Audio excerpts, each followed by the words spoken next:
Hallelujah. परमेश्वर प्रभु यीशु मसीह के नाम से आप सभी को जय मसीह की।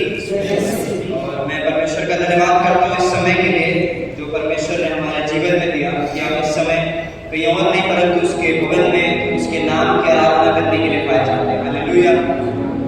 मैं पास्टर कमेटी का पास्टर साहब का बहुत बहुत धन्यवाद देता हूँ, उन्होंने मुझे अवसर दिया कि मैं इस समय परमेश्वर के वचन में से कुछ बात जो परमेश्वर ने मेरे हृदय में डाली मैं आप लोगों के बीच में शेयर कर सकूं, बांट सकूं। और जैसे कि हमने इस समय वचन को पढ़ा, हम उस वचन को एक बार फिर निकाल लेंगे और वहां पर परमेश्वर का वचन इस प्रकार से कहता है कि परमेश्वर इस प्रकार से कहता है कि तुम लोग उनके बीच में से क्या करो, निकल जाओ, तब वो तुम्हें क्या करेगा, ग्रहण करेगा, है ना। हम अपनी आंखों को बंद करेंगे, इस वचन के लिए हम परमेश्वर से प्रार्थना करेंगे। जिंदा खुदा पिता परमेश्वर प्रभु यीशु मसीह के सामर्थ्य के नाम में इस समय शाम के समय को आपके चरणों में आते हैं। पिता हम धन्यवाद करते हैं, हमारी कोई योग्यता नहीं जिसको लेकर पिता परमेश्वर आपके चरणों के पास आ सके प्रभु, परंतु आपका प्रेम है पिता परमेश्वर जो मैं इस योग्य बनाता कि हम आपके नाम को ले सके, आपको अब्बा पिता खुदा कहकर पुकार सके प्रभु जी। उस अधिकार के लिए, उस योग्यता के लिए हम आपका धन्यवाद करते हैं। आज की शाम के लिए पिता परमेश्वर हम आपका धन्यवाद देते हैं जो आपने हम में से हर एक के जीवन में प्रभु जी। मैं धन्यवाद करता हूँ इस समय पिता जितने यहाँ पर आए पिता परमेश्वर, हम में से कोई भी खाली हाथ लौट कर जाने ना हो सके प्रभु जी। पिता परमेश्वर आपका वचन कहता है कि जितनों ने उसकी ओर दृष्टि करी उनका मुंह कभी काला ना होने पाया पिता परमेश्वर। प्रभु जी मैं धन्यवाद करता हूँ इस समय में मुझे सारी बातों के लिए आपका धन्यवाद करता हूँ, सारी सुंदर आशीषों के लिए पिता, इस आराधना के लिए पिता परमेश्वर जो इस वेदी के ऊपर से आपके नाम की महिमा के लिए की गई है वो आपके स्वर्ग राज में आपको कबूल होने वाली हो सके पिता परमेश्वर। सुनने वाले हर एक काम को पिता परमेश्वर आप बोल दीजिए पिता परमेश्वर, मेरे मन में से पिता परमेश्वर आप बोलने वाले हुए पवित्र आत्मा अपना सामर्थ मुझे दीजिए ताकि जब मैं बोलूं पिता तो मैं नहीं आपका पवित्र आत्मा मेरे अंदर से बोलने वाला हो सके। आपका वचन पिता परमेश्वर जिस तरीके से सिखाता है कि तुम बोलो तो ऐसा बोलो कि मानो परमेश्वर का वचन पिता परमेश्वर आज वही सामर्थ मुझे चाहिए पिता परमेश्वर। मैं आपसे मांगता हूँ सुनने वाले हर एक व्यक्ति के लिए आपसे प्रार्थना करता हूँ, हर एक मन को पिता परमेश्वर आप आशीष दीजिए पिता परमेश्वर ताकि पिता 60 गुना 100 गुना फल लाने वाले हो सके। हम धन्यवाद करते हैं हर एक आशीषों के लिए, सारा आदर में आपको देते हैं प्रार्थना प्रभु यीशु मसीह के नाम से, आमीन आमीन हालेलुया। सबसे पहले मैं आपको अपने जीवन के बारे में बताना चाहता हूँ कि परमेश्वर ने मेरे जीवन में जो कार्य किया है वो ऐसे है कि स्कूल में मेरा मन पढ़ने में नहीं लगता था। बीते दिनों जब हमारे चर्च के अंदर जब एग्जाम्स के लिए प्रेयर हो रही थी तब भी मैंने इस चीज़ को शेयर किया था, बहुत सारे लोग आए थे। फिर से मैं इस चीज़ को बोलना चाहता हूँ क्योंकि जितनी बार पहले लोग बताते हैं कि हमारी गवाही के कारण किसी और का जीवन बदल सकता है ना, हमारी गवाही किसी और के जीवन में इस प्रकार कार्य कर सकती है तो इसका फेथ जो है वो स्ट्रॉन्ग हो सकता है। हालेलुया। मैं इस समय आपको बताना चाहता हूँ कि जब मैं स्कूल में था तब मेरा पढ़ाई में मन नहीं लगता था, स्पोर्ट्स और बाकी चीज़ों के अंदर जब मैं लगा रहता था तो ऐसा होता था कि पढ़ने में बिल्कुल एकदम जीरो, मार्क्स अच्छे नहीं आते थे। स्कूल वाले का प्रेशर था, पेरेंट्स का प्रेशर था, दोस्त लोग सब आगे जा रहे थे और उस टाइम में पूरी तरीके से अकेला एक ऐसा फेस मेरी लाइफ के अंदर आया कि जब मैंने अपने आप को सबसे अकेला पाया। मम्मी पापा को नहीं बता सकते कि मन के अंदर क्या चल रहा है क्योंकि बहुत बार जब हम यूथ के अंदर जब हम बोलते हैं कि जब हम जवानी की अवस्था में होते हैं तब ऐसी बहुत सारी चीज़ें हमारे मन के अंदर चल रही होती है जो हम अपने घर वालों को नहीं बता सकते और वही चीज़ें मेरे मन के अंदर चल रही थी। परंतु परमेश्वर का एक वचन मेरे पास आया जो कि इस प्रकार से है, फिलिपियों उसका 4 और उसका 13 में इस प्रकार से लिखा है कि जो मुझे सामर्थ देता है मैं उसमें सब कुछ कर सकता हूँ। उस वचन ने मुझसे इस प्रकार से बात करी कि मेरे पूरे जीवन को उस वचन ने पलट कर रखा और आज अगर मैं आज आपके सामने यहाँ पर खड़ा हूँ तो ये सिर्फ परमेश्वर का अनुग्रह है, मेरी कोई योग्यता नहीं, मेरा कोई ऐसा कारण नहीं कि मैं आप लोगों के सामने से परमेश्वर के वचन से एक शब्द भी बोल सकूं, है ना। क्योंकि हमारा परमेश्वर का वचन इस प्रकार से सिखाता है हमारी निर्बलताओं में परमेश्वर हमें सामर्थ देने वाला परमेश्वर। हालेलुया। तो जिस वचन को जैसे हमने आज पढ़ा 2 कुरिन्थियों 6 उसका 17, मैं आज आपसे इस प्रकार से बात करना चाहता हूँ जैसे कि अभी हम 40 दिन के उपवास के दिनों में चल रहे हैं, है ना।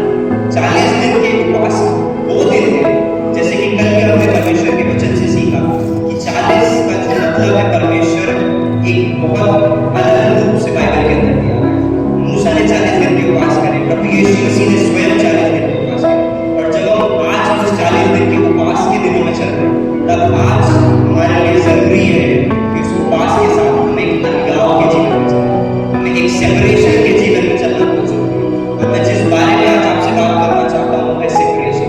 परमेश्वर का वचन जिस प्रकार से हमने पढ़ा वहाँ पर इस प्रकार से लिखा है, उन लोगों के बीच में से अलग हो जाओ।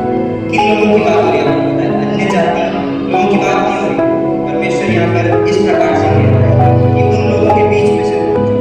जब पौलुस इस पत्री को कुरिन्थियों की कलीसिया को लिखता है तो वहाँ पर ऊपर एक हेडिंग दी गई है कि असमान जुए में मत जाओ, है ना। यानी कि असमान जुआ वो भी हो सकता है कि हम अपने ही चर्च में अपने ही लोगों के बीच में रहकर असमान जुए के अंदर जुड़े। आज परमेश्वर हमसे ये बोलना चाहता है कि हम अगर अपने चर्च में भी पर अगर हम पास हमारे लिए इम्पोर्टेंट ये है कि हम सेपरेशन करें। आज अगर हम अपने लोगों के बीच में भी है तो हमारे लिए इम्पोर्टेंट ये है कि हमें अलगाव में जीवन क्योंकि वो अलगाव हमें पवित्र करता है।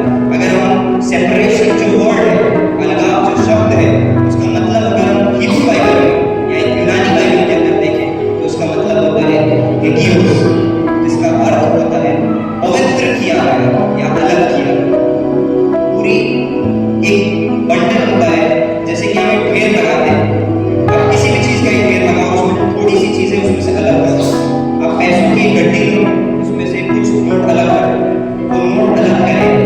उसी प्रकार से बहुत सारी चीजें हो तो रही है, परंतु आज हमें उनमें से अलग कर रहे हैं, उन तोड़ों में से रहना है। क्योंकि बाइबल हमें ये नहीं सिखाती कि उसने हमें सबके साथ रहने के लिए बोला है। बाइबल हमें ये सिखाती है कि उसने हमें चुना हुआ बनाया और हमें अलग रहकर बोला है ना। बाइबल हमें ये भी सिखाती है कि वो भेड़ों बकरियों से अलग है। आज हम परमेश्वर की भेड़ें कहलाते हैं, है ना, तो हमें उन भेड़ों की तरह जीना बहुत जरूरी है। बाइबल में इस प्रकार से हमने पढ़ा, हमें आज सेपरेटेड रहना है, हमें आज अलगाव के जीवन को जीना है, हमें एक अलग रूप से जीवन जीना है। पति में प्रभु यीशु मसीह इस प्रकार से कहते हैं कि जब तुम प्रार्थना तो इस प्रकार से करो, अपने कोठरी में जाओ और दरवाजे बंद करो, और जो गुप्त में तुम्हारा पिता तुम्हें देख रहा है वो तुम्हें आशीष देगा। गुप्त में जाना आपको पता है क्या है? दुनिया से सेपरेट। जब आप गुप्त में जाते हैं, उस गुप्त में कोई नहीं है, आपके ना मम्मी पापा है, ना आपका पति है, ना आपकी पत्नी है, ना आपके बच्चे हैं, ना आपके भाई बहन है, कोई नहीं। जब आप गुप्त में रहते हैं तब सिर्फ वहाँ पर दो जगह हैं, एक आप और आपका स्वर्ग पिता। जब आपका स्वर्ग पिता वहाँ पर प्रेजेंट होता है तो आपके उस अलगाव को देखता है, वो वहाँ पर आपकी उस सेपरेशन को देखता है कि आप दुनिया की कोई सी भी चीज कर सकते थे, परंतु आपने उस समय क्या चाहिए? अपने परमेश्वर के पास पहुंचो। Hallelujah church. आज हम कुछ सीखने जा रहे हैं। हमें कितने लोग आज कुछ सीखना चाहते हैं? मैं बहुत एक्साइटेड हूँ इस वचन के लिए, क्योंकि मैं इस वचन को जब प्रिपेयर कर रहा था तब मेरे जीवन में ये पूरा मेरे जीवन से कनेक्ट है। और जब मैं अकेला पूरी तरीके से हो गया तब परमेश्वर ने मुझे बोला कि मैं तुझे सेपरेट करके प्रिपेयर करूँ। बहुत अजीब बात है, क्योंकि उस टाइम मेरे जीवन में कोई सक्सेस नहीं थी, उस टाइम मेरे जीवन के अंदर कोई बढ़ोतरी नहीं थी, मैं किसी हाइट पे नहीं था, मेरे पास कोई ऐसी चीज नहीं थी जिसके बारे में मैं घमंड करूं। फिर भी मैं बहुत घमंड करता था।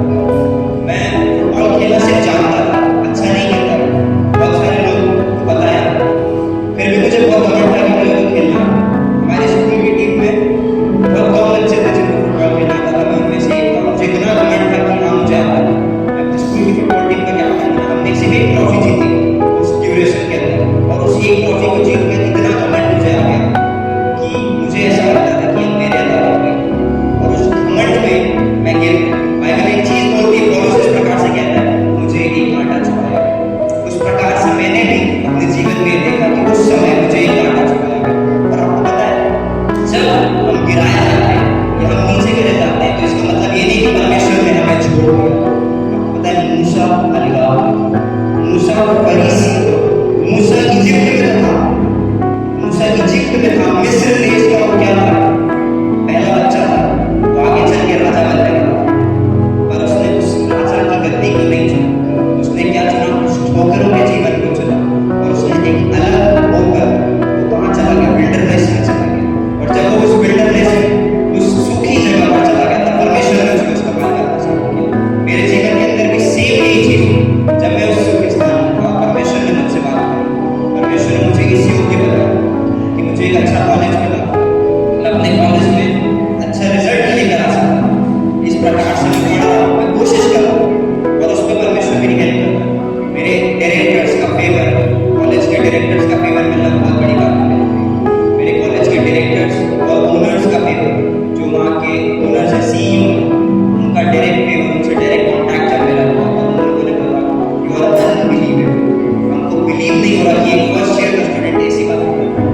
रिसेंटली हमारे कॉलेज के अंदर एक इवेंट हुआ था और उसमें जब मैंने एंट्री की तो दे वर शॉक्ड कि एक फर्स्ट ईयर का स्टूडेंट इतनी फ्लुएंट इंग्लिश के साथ इतने कॉन्फिडेंस में खड़े होकर कैसे हो।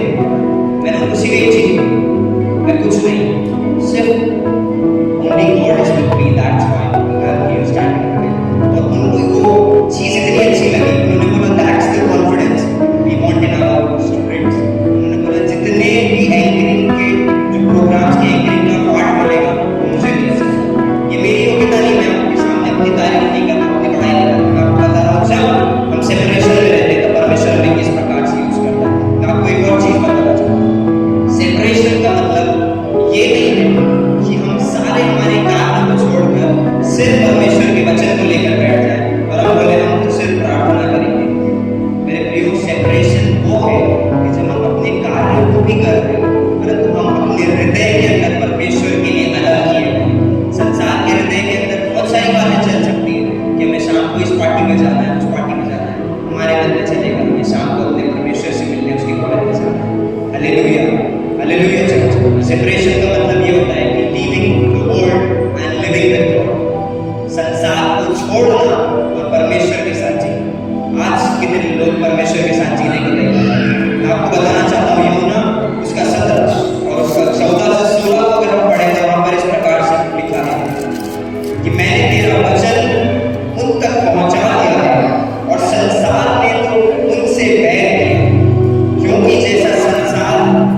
जैसा मैं संसार का नहीं वे भी संसार के नहीं। हालेलुया, ये खुद यीशु मसीह के शब्द है। यीशु मसीह कहता है जैसा मैं इस संसार का नहीं, मेरे पीछे हुए लोग भी इस संसार के नहीं। हम अलग किए हुए हैं, हमें अलग रहना बहुत जरूरी है। हम उस भीड़ में उस झुंड के अंदर रहने के लिए नहीं बुलाए, हमें अलग रहना है। ये हमें इस बात अपने जीवन के अंदर नोट करना है कि जब हम 40 दिन के उपवास में हमें ये लगता है कि 40 दिन के उपवास करना सिर्फ एक रीति रिवाज है।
वो बुद्धि जिसकी बात वो नीति वचन में करता है।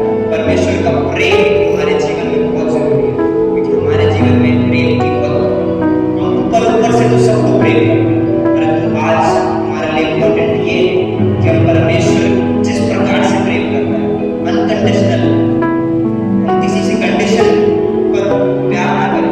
एक माता पिता थोड़ा सा पार्टनर आते हैं कंडीशनल, पर उसमें भी एक कंडीशन होती है।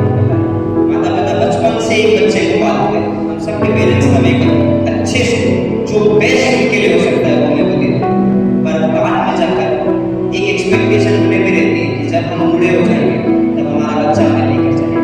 मेरे प्रिय परमेश्वर आपसे कोई एक्सपेक्टेशन नहीं रखता, वो सिर्फ ये चाहता है कि आप नम्र होकर तीनों को उसको पुकारें, अब्बा मैं तेरे सामने, अब्बा खुदा मैं तेरे सामने, तू मुझसे बात कर, मैं तेरे सामने आया हूँ, तू मुझे उठा, मैं तुझसे बात करना चाहता हूँ। आपको पता है दुर्बल की किताब में ये लिखा है कि आदम से परमेश्वर बात करने आया, ये नहीं करने आता था कि तू दिन भर में क्या तकलीफ हुई तू मुझे बोलो, वो सिर्फ आपसे बात करना चाहता है।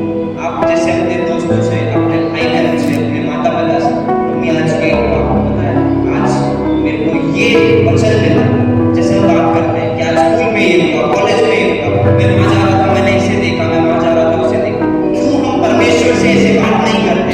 क्यों हम परमेश्वर से सिर्फ परमेश्वर मुझे ये चाहिए, परमेश्वर मुझे घर चाहिए, परमेश्वर मुझे हंसी से चाहिए, क्यों हम परमेश्वर से सिर्फ मांगने में लगे? क्योंकि हमने सिर्फ वही सीखा। आज मैं आपको बताना चाहता हूँ हमारा परमेश्वर देने वाला परमेश्वर है। बाइबल में बताती है कि वो उदाहरण से देता है, हम अपने बच्चों को बेस्ट चीज नहीं देते। जब हम बुरे होकर अपने बालकों को, अपने बच्चों को बेस्ट देते तो स्वर्ग पिता है अपने स्वर्ग की सारी आशीषें हमें देना चाहता है। हालेलुया।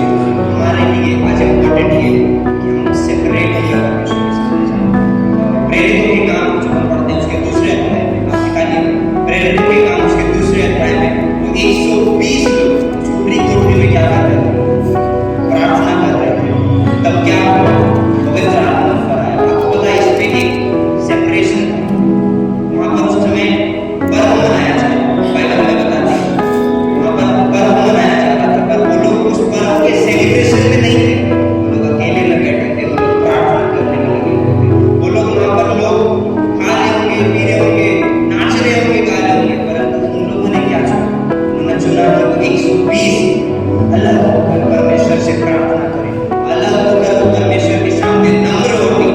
आपको पता है जब हम सेपरेटेड होते, जब हम अलग होते तब पवित्र आत्मा, जब वो लोग सेपरेटेड थे, जब वो लोग अलग थे तब पवित्र आत्मा के ऊपर, जब वो लोग उस कमरे के अंदर बैठे हुए, हमें नहीं पता उस कमरे के अंदर वो लोग किस इंटेंसिटी से या फिर कितने डीप होकर या लंबे होकर प्रार्थना करते, पर बाइबल में बताती है कि वो लोग अलग थे, वो लोग सेपरेटेड थे।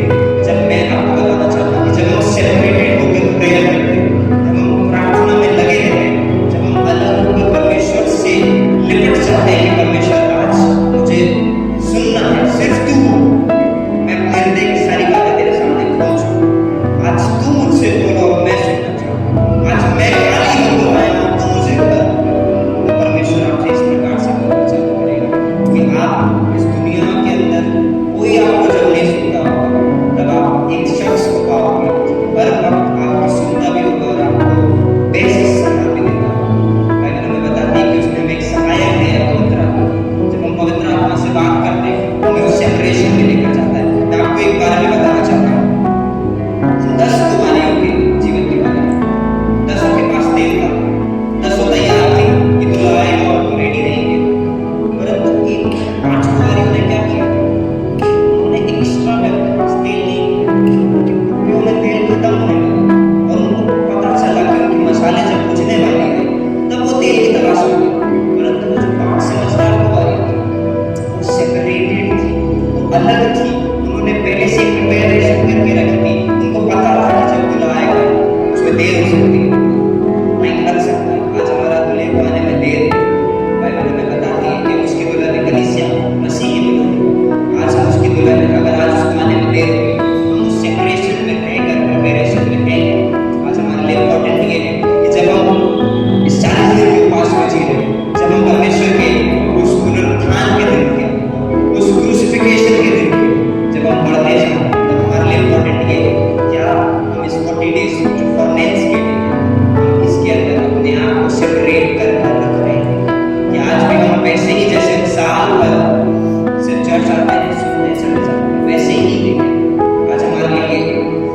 जरूरी है कि हम इस बात को अपने जीवन के अंदर एनालाइज करें। हमें ये नहीं देखना कि हमारा भाई क्या कर रहा है, हमें ये नहीं देखना हमारी बहन क्या कर रही है, बस हमें जरूरी ये है हम ये देखें हम क्या कर रहे हैं। आज तक हमने बहुत बार देख लिया कि वो तो ऐसा करता है तो मैं क्यों नहीं कर सकता, वो तो ऐसा करती है तो मैं ऐसा क्यों नहीं कर सकता।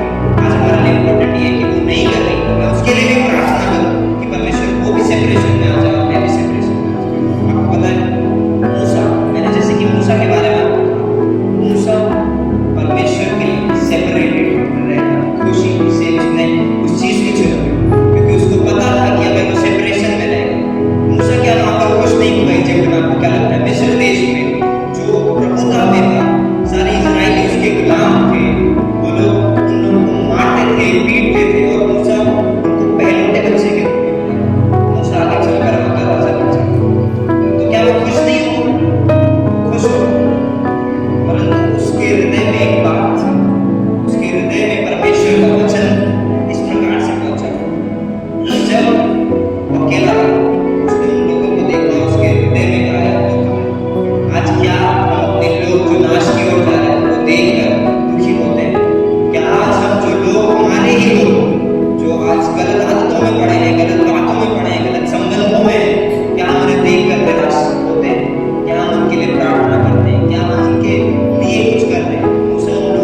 लाइफ के अंदर हम्बलनेस, नम्रता हो सकती है। अगर हम नम्र नहीं रहेंगे, अगर हम हम्बल नहीं रहेंगे, अगर हम दीन नहीं रहेंगे, अगर हम परमेश्वर के पीछे पीछे उस तरीके से नहीं चलेंगे जिस तरीके से भीड़ चलती है, आप कभी भी उस स्थान तक या फिर उस ऊंचाई तक नहीं पहुंच पाएंगे जहां तक परमेश्वर आपको लेकर जाना चाहता है। तो बताएं, सिर्फ हमारे कंटिन्यूस प्रार्थना करने से, सिर्फ हमारी घोषणाएं करने से, सिर्फ हमारे वचन पढ़ने से परमेश्वर हमारी सारी बातों को पूरा नहीं करेगा। अगर सेपरेशन हमारी लाइफ में इंपॉर्टेंट नहीं होता तो परमेश्वर आज हमसे ये चीज नहीं मांगता। अगर सेपरेशन हमारी लाइफ के अंदर इंपॉर्टेंट नहीं होता तो परमेश्वर ने ये वचन आज हमारे लिए नहीं दिया। क्योंकि सेपरेशन हमारे लिए उतना ही जरूरी है जितना सांस लेने के लिए ऑक्सीजन की इम्पोर्टेंस। जितने लोग साइंस के स्टूडेंट्स हैं वो सब जानते होंगे कि ऑक्सीजन अगर हमारी लाइफ के अंदर नहीं है तो हम बहुत विद इन 10 to 12 सेकंड तक मर सकते हैं, मैक्स टू मैक्स 30 सेकंड तक।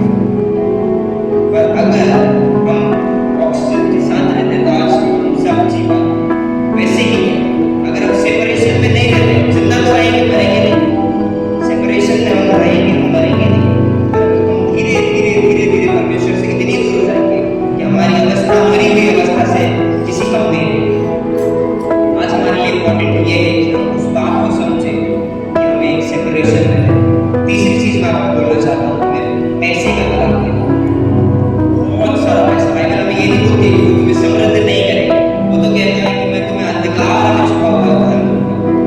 परमेश्वर आपको कभी भी कंगाल बनाने नहीं आया। बहुत सारे लोगों की ये गलत थ्योरी रहती है कि अगर हम परमेश्वर के पीछे चल रहे हैं, ये इतना लिमिटेड थोड़ा सा है, हमें इसी में जी जितना सब जरूरत होगी तो परमेश्वर हमें देगा। बाइबल ऐसा नहीं है। बाइबल ऐसा कहती है वो आपको दीर्घायु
सिर्फ एक छोटे या फिर नीचे पौधे पर रह जाते हैं, बताएंगे हम सेपरेटेड नहीं। जब तक हम सेपरेशन में नहीं चलेंगे, जब तक हम उन जगहों पर नहीं पहुंच सकते जहाँ पर परमेश्वर हमें लेकर जाना चाहता है। मैं आपको सिर्फ ये बताना चाहता हूँ कि बाइबल को जब हम पढ़े तो दूसरा कुरिन्थियों उसका 6 और उसका 17 में इस प्रकार से लिखा है कि उनके बीच में से अलग हो जाओ। उनके बीच में से किनके बीच में? जिनके साथ तुम असमान छुए हुए जुटते जाओ। वो कोई भी हो सकता है, आपके दोस्त हो सकते हैं, चर्च के अंदर भी आपके बहुत सारे ऐसे दोस्त हो सकते हैं जो आपको गलत बात की ओर लेकर जाए। आपके स्कूल में, आपके कॉलेजेस के अंदर, आपके काम में आप जिन लोगों के साथ उठते बैठते हैं वो लोग हो सकते हैं जो आपको असमान छुए में अपने साथ जोड़ रहे हैं। बाइबल बोलती है उनसे अलग हो जाओ। तब मैं तुम्हें क्या करूँगा? जब तक हम उनसे अलग नहीं होंगे परमेश्वर हमें रिवॉर्ड नहीं देगा। और उन लोगों से अलग होना, आपको बताएं एक और चीज मैंने इसके अंदर समझी। उन लोगों से अलग होना, उन बातों से अलग होना, यानी कि संसार से कंप्लीटली अलग हो जाना। बाइबल हमें बताती है कि बुलाए हुए तो बहुत हैं परंतु चुने हुए थोड़े से। अगर हम वो चुने हुए लोग हैं तो हमें बहुत सारे लोगों से दूर होकर चलना है। हमें पता है सबके जीवन में एक बुलावा है, पर हमें ये परखने के लिए परमेश्वर से प्रार्थना करना है कि प्रभु क्या वो चुने हुए लोग हैं? अगर हम चुने हुए लोगों के साथ चलेंगे हम जय जीवन करते जाएंगे। अगर हम भीड़ में चलते रहेंगे हम भीड़ में ही रह जाएंगे। आपको पता है संसार से अलग रहना एक और चीज है। संसार के तौर तरीके, संसार के रीति रिवाज, संसार के त्योहार। मैं भी बीते दिनों में परमेश्वर के दास को सुन रहा था। बाइबल हमें बता लोग इस प्रकार से कह रहे थे कि बाइबल में लिखा है उपवास और प्रार्थना करने लगे। बहुत सारे लोग उपवास नहीं करते, वो तरह के व्रत रखते हैं। मैं उनको सब सुन रहा था तो मैं एकदम शॉक हो गया कि वो इतने कॉन्फिडेंस से बात कैसे बोल पा रहे। फिर मैंने उस चीज को जब अपने हृदय के अंदर देखा, बहुत सही बात है। अच्छा मसीह जो लोग कहलाए जाते हैं, हम परमेश्वर के लिए उपवास करने से ज्यादा तो हम 50 तरीके के दूसरे व्रतों में निकालते हैं। करवा चौथ का व्रत भी रखते हैं लोग। बाइबल को ये साफ कह रहे थे कि क्या चांद तुम्हारे पति को बचाएगा, क्या राखी का वो धागा तुम्हारे भाई को बचाएगा? नहीं। बाइबल हमें साफ बोलती है उन लोगों के बीच में से अलग हो जाओ। आज चर्च आपके लिए और मेरे लिए ये इम्पोर्टेंट है कि हमें उन लोगों के बीच में से, उन रीति रिवाजों में से, उन फेस्टिवल्स में से जो गलत चाहे आप कोई भी, आप मेरे अपने आप पर आए परमेश्वर का आज ये वचन है, हमें उन बातों में से अलग होना चाहिए। आपको अच्छा लगे, आपको बुरा लगे, परमेश्वर ये बोल रहा है, ये बुलवा रहा है, इसलिए मैं आपके सामने इस चीज को रख रहा हूँ कि हमें संसार के रीति रिवाजों से, संसार के तौर तरीकों से दूर होना बहुत जरूरी है। हम हर चीज के अंदर शामिल नहीं हो सकते। क्यों हम पिक्चरों के गानों पर इतना जोर शोर से, इतना झूम झूम कर नाचते हैं, और वही जब हम अपने चर्च की रैली में देखते हैं 4-5 गिनती के लोग नाचते हैं। क्यों प्रभु के लिए हम क्यों नहीं नाच सकते? क्यों हम प्रभु के लिए उतने पागल, उतने दीवाने नहीं हो सकते? क्यों हम परमेश्वर के लिए उतने जोश के साथ नहीं नाच सकते? क्यों हम नहीं चिल्ला सकते? क्या हमारा परमेश्वर बना हुआ नहीं? बाइबल में बताती है कि सिर्फ एक जीविता परमेश्वर है, वो यीशु मसीह। अगर आज हमारा परमेश्वर जीविता परमेश्वर है,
से जिया। जैसे वो 120 लोग उस ऊपरी कोठरी में परमेश्वर से कुछ चाह रहे थे, कुछ मांगने के लिए तैयार थे। आज मैं आपसे बोलना चाहता हूँ, अपने हृदयों के अंदर परमेश्वर से प्रार्थना करते रहिए। अपने हृदयों के अंदर कोई भी अपने मुंह को बंद न रखें। आप ये ना देखें आपके आजू बाजू वाला क्या बोल रहा है, क्या सोच रहा है, क्या। अगर परमेश्वर आपके हृदय में डाल रहा है, प्रार्थना करते रहिए। आज परमेश्वर आपको ग्रहण करना चाहता है। आज परमेश्वर आपके लिए अपनी बाहों को खोल कर खड़ा है। आज अगर आप बीमार हैं, अगर आप अस्वस्थ हैं, आप अगर परेशान हैं, आप एक चीज को अपने जीवन के अंदर विश्वास कर लीजिए कि आपके लिए सब कुछ पूरा हुआ, क्योंकि परमेश्वर प्रभु यीशु मसीह ने आपके लिए सब कुछ उस क्रूस के ऊपर ले लिया। आज हमारे लिए इम्पोर्टेंट है, आज हमारे लिए जरूरी है, आज हमें ये करना है कि आज हमें एक सेपरेशन के अंदर जीना है। आज हमें परमेश्वर के लिए जीना शुरू करना। अगर आप परमेश्वर अगुवाई करें, आप अपने स्थान पर खड़े हो सकते हैं, हम बैठे रह सकते हैं। हम जैसे परमेश्वर हमारे हृदय के अंदर डाला, जैसे पवित्र आत्मा आपसे करवा वैसा आप करें। हम परमेश्वर के लिए अपने आप को तैयार करें कि इन बचे हुए जो पास के दिनों के अंदर हम अपने हृदय को, हम अपने शरीर को, हम अपने प्राण को परमेश्वर के लिए तैयार कर सके। बाइबल कहती है रोमियो उसका 12 उसका 2 में कि अपने अपने शरीर को परमेश्वर को कांपता हुआ बलिदान कर चढ़ाओ। आज के हम परमेश्वर को, अपने हृदय को, अपने जीवन को बलिदान कर चढ़ाने के लिए तैयार हैं। क्या आज हम परमेश्वर के लिए तैयार हैं? हम अपनी आंखों को बंद करके रखेंगे।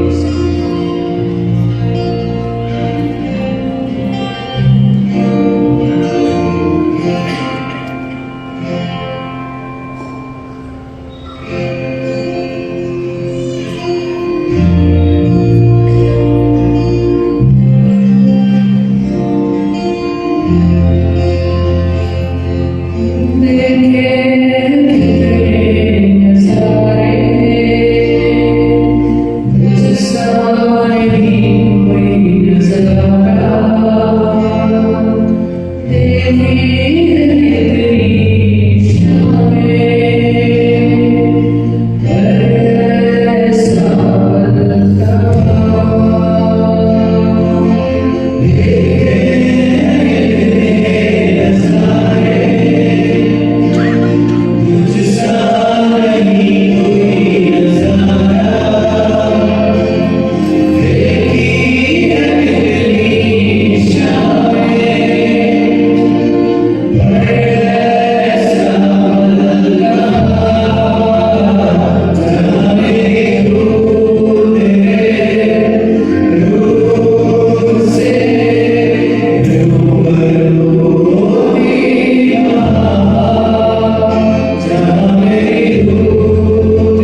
धन्यवाद आपके मसीह के द्वारा पिता एक गाढ़ा आस्था पिता परमेश्वर को अभिषेक पिता परमेश्वर यहाँ पर फ्लो हो रहा है आज की रात पिता परमेश्वर प्रभु धन्यवाद करते हैं पिता परमेश्वर उस अनॉइंटिंग के लिए पिता परमेश्वर उस प्रेम के लिए उस अनुग्रह के लिए पिता परमेश्वर आज की शाम जब हम अपने अपने घरों को अपने अपने कार्य को अपने परिवारों के बीच जाते हैं पिता परमेश्वर वो सेपरेशन हमारी लाइफ में दिखने वाला हो सके वो सेपरेशन के अंदर हम जीने वाला हो सके प्रभु उस दिन तक जिस दिन तक हम आपसे मिलने वाले हो सके धन्यवाद करते हैं हर एक बात के लिए आपने प्रार्थना को सुना आपने मुझे इस्तेमाल किए एक और बार फिर से मैं धन्यवाद करता हूँ पिता परमेश्वर धन्यवाद करता हूँ हर एक एकदम आशीषों के लिए पिता परमेश्वर धन्यवाद करता हूँ सुंदर आराधना के समय के लिए पिता परमेश्वर सारा रात को दे दे पिता परमेश्वर सारी के काम को दे दे प्रार्थना प्रभु यीशु मसीह नासरी के नाम से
पूरी आराधना में आपने उपस्थिति बना कर इसके लिए तो हमारे जीवन में उसे